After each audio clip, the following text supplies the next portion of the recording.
Welcome to the Press Reps Roundtable. I am Tony Meale, joined by Springer and Nick Dudukovich. And today we're here discussing the financial state of high school sports here in Ohio. There's been some pretty tough choices made at the state level. A lot of local high schools have had to let ADs go. Some ADs aren't being replaced. There's been a lot of coaching turnover. Some freshman teams have been eliminated. So we're going to try to tackle that issue today and sort of discuss that. And Scott, I know it's kind of a general question, but what do you make of just all the financial changes that are going on locally, and how is that going to affect high school sports? Well, it's tough times, and some tough decisions are being made. I don't know if they're the right ones. So in some cases, you lose an AD, and it's not a big deal. In other cases, it's a bigger school with a lot of kids, and it is a big deal. The AD does quite a bit. A lot of the ADs put in a lot of hours. Cincinnati Public Schools cut 175 jobs the other day. I don't know how many of those are ADs. I know one AD that works in that school system, and she puts in 80 to 90 hours, and the softball coach doesn't show. She coaches softball, and she does quite a bit. She's a busy person.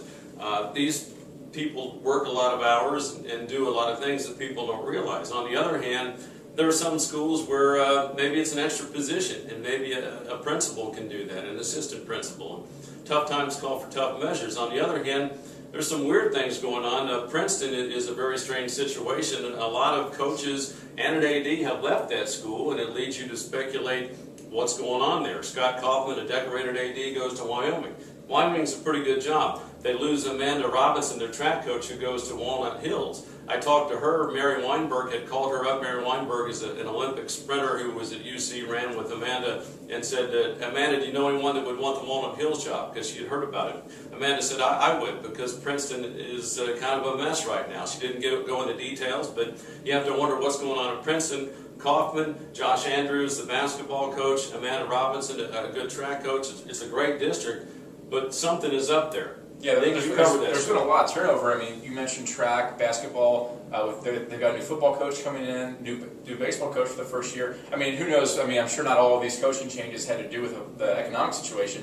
But I mean, what's your take on this since you cover Princeton? Well, the thing is, we can't confirm anything. It really is all speculation, and you've got to assume that the turmoil going on in a school like Princeton is causing a lot of uneasiness. Like if you're an established coach, who has a good reputation, with everything that's going on there, you might think twice about going into such a rocky situation. Yeah, and obviously Josh Andrews this past weekend, he stepped down as a Princeton boys basketball coach. He's going to Middletown. And I'm sure some people thought, well, why is he going to the rival school? Well, like you said, there's a lot of stuff that we probably don't know about that's going down at Princeton and various schools, across the city, due to the economic situation. But either way, even if that weren't in the picture, I have no issue with a coach, changing jobs, even if it is going to a rival. You can't fault a guy for doing that. And these times, it's like take it from a guy that sat on the beach for a while. I mean, loyalty can get you right on your can again, and so you can be loyal. You want to do a great job, but if Josh Andrews has a better offer to go to Middletown, you can't fault him at all. Yeah, and I mean, we saw Tom Grippa. He coached at Elder for years. Now he's at LaSalle. Dan Fleming, he was on staff at Elder for a little bit. So at the high school level, I think the important thing is that you're teaching kids, you're coaching kids. That's the important thing. I mean, if Josh decided to not coach anymore, that would be much more unfortunate than him just simply, going to a rival. Because, I've interviewed Josh a bunch of times over the last couple of years. He's one of the nicest coaches in the city. He did a great job at Princeton, winning percentage of over 800. I just have no issue with him going. And the important thing is he's going to be teaching kids at Middletown. So, well, here's the thing with losing ADs, though. And several of these have started. I know Forest Hills, they have the Foundation for Education. I think Walnut Hills has an organization, Mason.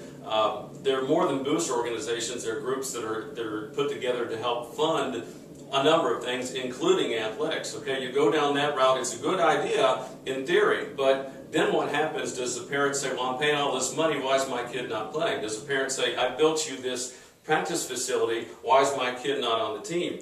It gets to be like a college situation, which can be kind of dangerous, and that's not what we're all in this for. Well, and what I look at is the institution of high school sports begins to crumble.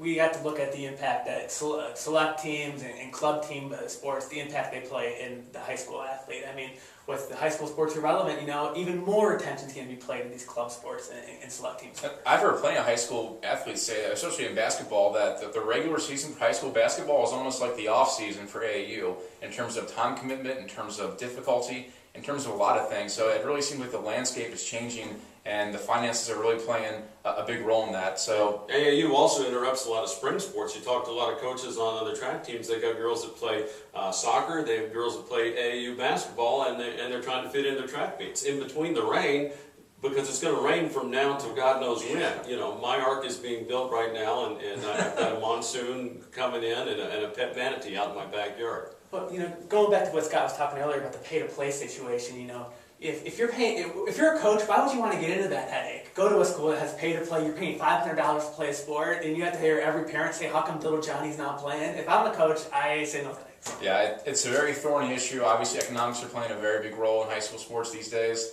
Let us know what you guys think about this issue. Thanks for watching.